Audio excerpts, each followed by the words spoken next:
Um primo distante da minha mãe faleceu com 50 anos de infarto fulminante, pouco antes da quarentena começar. Os pais dele já tinham falecido e ele não tinha nenhum filho, mas minha mãe era a prima favorita dele.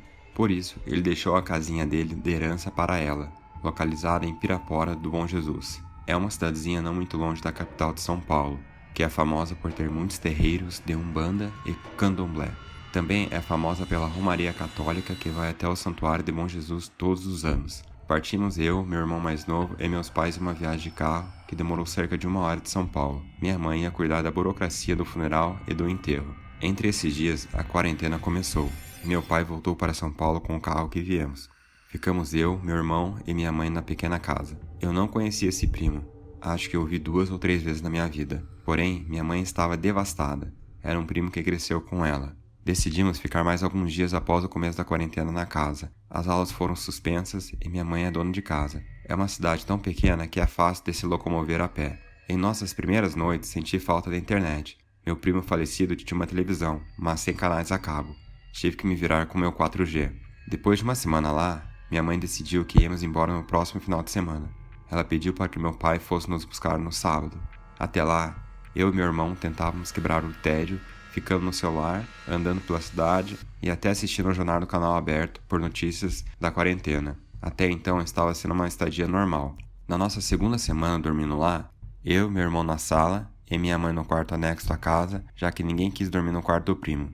As coisas começaram a ficar estranhas. Eu e meu irmão deitamos cedo, mas ficamos de papo e jogando em nossos celulares até tarde. Minha mãe estava no quarto anexo. Eu estava em uma disputa acirrada com meu irmão em um aplicativo de perguntas e respostas, quando ouvimos alguém no quarto do primo falecido. Eram passos leves e batidas no guarda-roupas. Meu irmão chamou por minha mãe, para saber o que ela estava fazendo lá. Fomos até a porta, esperando encontrar nossa mãe. Só que nossa mãe respondeu do quarto anexo perguntando o que a gente queria. Imediatamente corremos para a sala. Gritamos para nossa mãe que ouvimos alguém no quarto do primo dela. Meu irmão falava repetidamente que tinha alguém mexendo no quarto. Minha mãe pediu para que ficássemos na sala e foi até lá checar. Antes dela chegar no quarto, ouvimos um barulho de pancadas em madeira. Depois, ouvimos barulho de coisas caindo no chão. Meu irmão segurou meu braço de medo. Minha mãe voltou correndo para a sala, gritando que as coisas estavam arrumadas em cima do guarda-roupa haviam caído no chão. Perguntei se tinha alguém no quarto. Ela disse que não. Perguntei se ela tinha mexido no guarda-roupas. Ela também respondeu que não. Ninguém quis ir mexer as coisas que caíram. Ninguém conseguiu dormir aquela noite. Ficamos na parte de fora, onde tinha um pequeno jardim. Tomamos refrigerante e comemos chocolate e salgadinhos. Minha mãe nos contou que esse primo trabalhava em uma casa de um bandomblé, coisa que eu nem sabia que existia. Eu e minha família somos católicos não praticantes. Não levamos nenhuma religião muito a sério. Meu irmão perguntou se alguém poderia estar assombrando a casa. Minha mãe sorriu e disse que talvez sim. Fiquei com mal-estar. Nunca tinha presenciado algo tão sem explicação em toda a minha vida. A noite passou devagar, enquanto minha mãe contava que o primo dela trabalhou nessa religião por pelo menos 20 anos da sua vida, e só parou quando teve um problema de saúde. Quando amanheceu, minha mãe foi procurar uma conhecida do lugar onde o primo dela trabalhou como um filho santo, que é como ele chamava as pessoas que trabalhavam no Umbandomblé. Eu e meu irmão não queríamos ficar sozinhos em casa, e mesmo sem dormir, fomos também. Eu estava aterrorizado e curioso. Meu irmão mais novo não parava de perguntar sobre fantasmas. Chegamos na casa da senhora de idade depois de 15 minutos de andança. Parecia uma senhora normal para mim. Ela deu os pêsames para minha mãe, mas eu estava curioso para saber do fenômeno sobrenatural que tinha acontecido. A senhora riu do ocorrido, como se fosse normal para ela esse tipo de acontecimento. Ela explicou para minha mãe que ela tinha de despachar as guias de trabalho do primo dela em uma cachoeira, já que ele era filho de Oxum. Eu nem sabia o que eram guias de trabalho. A senhora respondeu com um sorriso misterioso que o primo dela já tinha mostrado aonde estavam. E foi apenas isso. Fiquei sem entender a conversa. Voltamos para casa, minha mãe fez o almoço e entrou no quarto do primo dela. Procurou e achou uma sacola cheia de colares que pareciam feitos de miçanga, jogados no chão com outras coisas que caíram do guarda-roupas. Depois do almoço, ela nos levou até uma trilha que dava numa cachoeira. Ela jogou as tais guias de trabalho lá. Aquela noite, nada de sobrenatural aconteceu. Minha mãe explicou que o primo dela estava pedindo para jogar suas guias de proteção na cachoeira, porque era filho de Orixá, uma espécie de deus da religião dele, chamado Oxum, e cuidava das cachoeiras. Ele explicou que agora ele podia prosseguir em paz.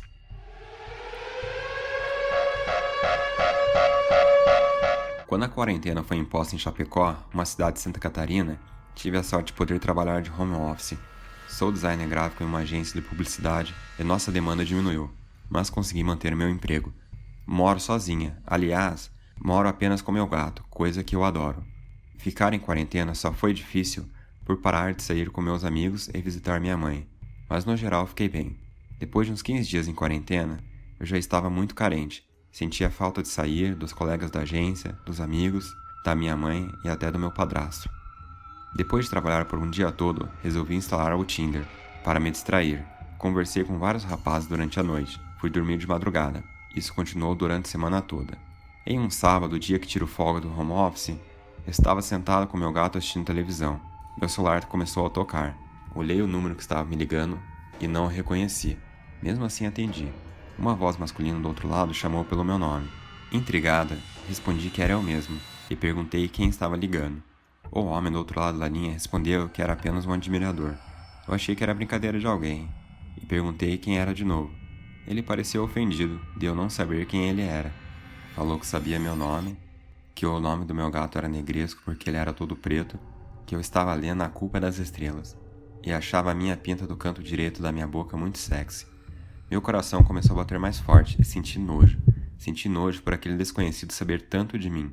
Me ligar em meu celular e falar daquele jeito, como se tivesse intimidade comigo. Eu ameacei desligar o telefonema se ele não falasse quem era. Ele pareceu mais ofendido ainda e respondeu que eu ficava com uma voz sexy quando estava brava. Depois desligou. Eu estava tremendo quando busquei o número no Google para ver se achava alguma informação sobre o dono da voz. Não achei nada. Perguntei a vários amigos e eles não sabiam de nada também. Adormeci no sofá da sala enrolado com meu gato Negresco. Acordei no domingo com o celular avisando várias notificações.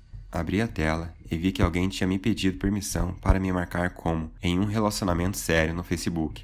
Era um perfil falso de um autor que eu adoro. O perfil tinha me mandado várias mensagens durante a noite, como vamos marcar um encontro, senão isso só vai piorar. Eu estou apaixonado por você. E uma que me chamou a atenção. Eu sei onde você mora. Bloqueei o perfil e denunciei para o Facebook. Estava assustada. Pensei que era apenas uma brincadeira. Mas já era o segundo dia seguido. Apenas por uma falsa sensação de segurança, fui checar se a porta da casa estava trancada. Olhei pelo quarto, pela área de fora e pela cozinha, só para verificar que estava sozinha mesmo. A solidão nunca me deu tanta segurança como naquele momento. Tomei café e contei a história para algumas amigas pela internet. Eu ficava me questionando quem poderia ser. Algum cliente da agência, algum rapaz que eu tinha saído, algum colega mal intencionado, até que lembrei que estava utilizando o Tinder. Abri o aplicativo e nenhuma conversa parecia anormal. Em muitas delas, eu falava que tinha um gato preto chamado Negresco, que estava lendo A Culpa é das Estrelas, e na minha foto de perfil, minha pinta no canto da boca estava aparecendo. Também falava sobre meu autor preferido. Entendi que o stalker tinha saído dali. Meu primeiro impulso foi deletar o aplicativo para que o pervertido não tivesse mais acesso a mim, mas percebi que ia só apagar qualquer pista de quem poderia ser aquele homem. Ele descobriu meu número de celular e meu perfil no Facebook. Será que ele podia saber realmente onde eu moro? Fiquei arrepiada. Negresco miou alto, querendo sua ração. Cuidei do meu gato e continuei minha pesquisa, com medo. Li todas as conversas várias vezes, mas nenhum dos rapazes parecia um stalker maluco.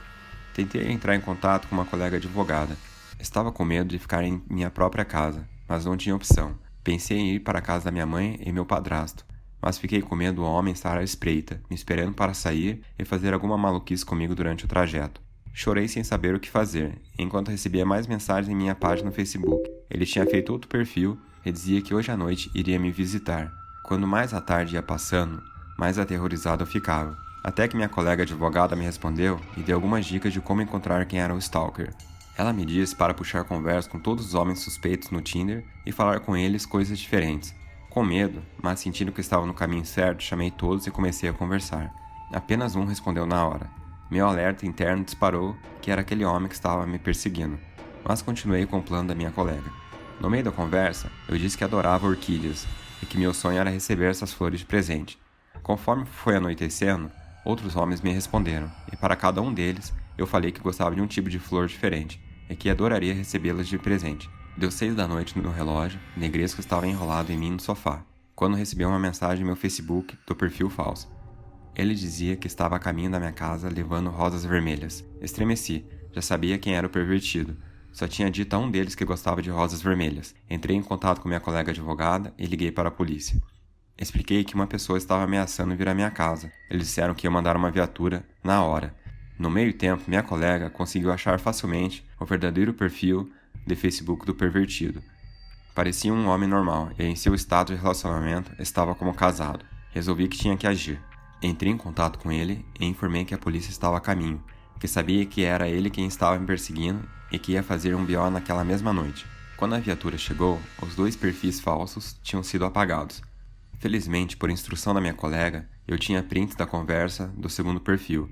Também expliquei o que eu fiz no Tinder para descobrir quem era o perseguidor, e dei o nome completo do homem. O perfil normal dele também tinha sido apagado, no Tinder também. Mesmo assim, eu fui até a delegacia, fiz um boletim de ocorrência, e voltei para casa de carona em uma viatura. Felizmente, a perseguição parou. Nos próximos dias, deletei minha conta no Tinder, continuei a trabalhar com medo de que ele pudesse fazer alguma coisa pior do que me perseguir pelas redes sociais e pelo telefone, mas graças a Deus nada aconteceu. Depois disso, resolvi passar o resto da quarentena na casa da minha mãe e do meu padrasto.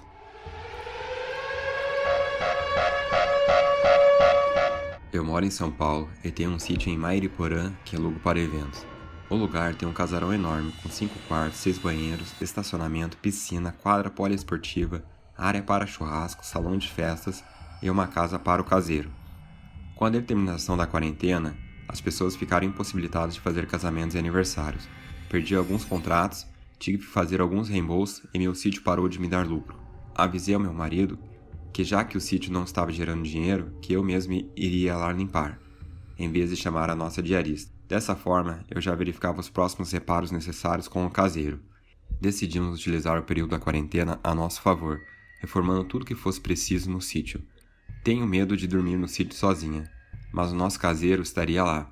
Eu sabia que não ia conseguir limpar tudo em um dia, sou muito perfeccionista. Então fui para o sítio com o plano de ficar pelo menos 3 dias. Nosso caseiro não é muito adepto à tecnologia, mas decidi ligar no celular que ele deixa carregado só para emergência, para avisar que estava indo. O celular dele chamou várias vezes, até alguém atender e desligar. Estranhei. O Sr. Robson, que era o nosso caseiro, não tinha nenhum aplicativo de conversas, mas costumava atender minhas chamadas. Quando cheguei, estacionei o carro e chamei pelo Sr. Robson. O carro dele não estava no estacionamento. Avistei o cachorro dele e fiz carinho nas orelhas do vira-lata. Mas Sr. Robson não estava lá. Imaginei que tinha ido ao supermercado ou coisa parecida. O Sr. Robson era um homem calmo que tinha pais idosos na cidade e não gostava muito de sair, o que me fazia perfeito para o trabalho de caseiro. Era um homem de minha confiança. Limpei todos os banheiros aquele dia e a sala de estar. Lá pelas 4 da tarde, o cachorro começou a latir lá fora. Achei que Sr. Robson tinha voltado, mas eu estava com roupa suja, molhada e não quis ir vê-lo assim. Fazia tempo que não fazia tanto esforço físico além do pilates. Começou a anoitecer e decidi parar. Tomei banho, fiz um jantar rápido e então ouvi barulhos na casa do Sr. Robson. Ele estava andando pela casa, abrindo freneticamente armários e batendo nas paredes. Achei estranho seu comportamento, mas fiquei aliviado que ele tinha chego. Ele ia ver meu carro na garagem e saber que eu estava lá. Mas decidi não falar com ele aquele dia. Estava tarde e eu estava cansado. O cachorro também estava feliz pela volta do seu dono, já que não parava de latir. Fui deitar no meu quarto preferido no sítio, um que era uma suíte e tinha uma cama de casal confortável. Estendi meu lençol nela, me deitei e comecei a ler em meu leitor de livros digitais. Quando tentei me concentrar, me irritei. Até aquela hora, o cachorro não tinha parado de latir. Ele arranhava a porta da casa, como se Sr. Robson o tivesse deixado para fora, o que era estranho. Sr. Robson era apaixonado por aquele cachorro. Deixei meu leitor de livros no colchão e vesti meu hobby. Não queria ter que sair da cama, mas não ia conseguir ler nem dormir com aquela barulheira que o cachorro estava fazendo. Fiz o trajeto até a casa e tentei ligar para o Sr. Robson novamente. Uma voz idosa atendeu. Falei quem eu era e pedi para que Sr. Robson saísse e acalmasse o cachorro. Expliquei que tinha vindo para o sítio e queria falar com ele. A voz do outro lado ficou muda por um segundo. Depois respondeu que era o pai do Sr. Robson. Sr. Robson estava em isolamento em um quarto na casa dos pais, com sintomas de vírus, e não estava no sítio. Fiquei gélida. Era por isso que o cachorro estava latindo sem parar. Voltei para o casarão correndo, já discando o número da polícia. Me tranquei no casarão e esperei. A polícia chegou, tiveram que arrombar a porta da casa, e foram até o homem sujo com barba grande, cheirando álcool, que tinha se apropriado do lugar do Sr. Robson. Eles o prenderam e pediram para que eu trancasse o local. Descobriram que o mendigo era um conhecido do Sr. Robson de Bar, que soube que ele não estava no sítio e decidiu dormir lá. Fiquei tão apavorado que pedi para meu marido ir até o sítio passar a noite comigo, depois de fazer o boletim de ocorrência na delegacia. Sr. Robson estava apenas gripado, mas pediu demissão depois do susto que tomou. Resolveu voltar a morar com os pais.